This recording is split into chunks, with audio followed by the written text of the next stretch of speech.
and welcome back to the channel. Today I'm going to show you how to do an arm circle exercise.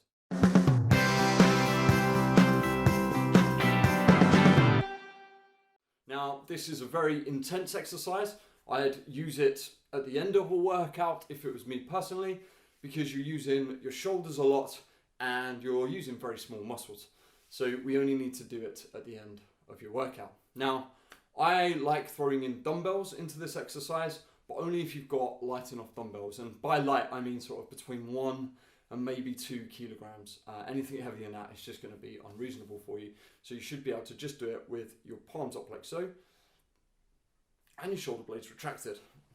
So let me show you what to do. So you're going to come into this position. You can do it stood here. I'm just not going to because of the position of my camera. You can do it stood like so. You can do it sat.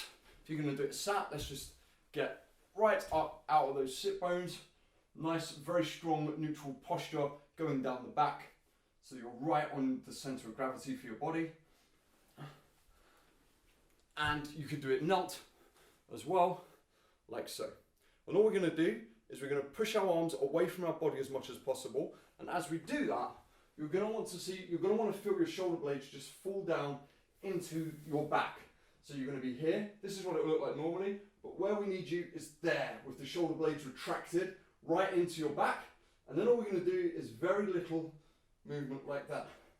Okay, so all we do from there is we're going to do a very little movement going backwards, little circles, and you'll do 12 of those going back, then 12 going forward. And the smaller the circle, the better the exercise is for you.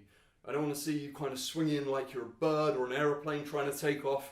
We want very little, very small, exact movement. So you can see in those shoulder blades, we're really moving our arms from our scapula.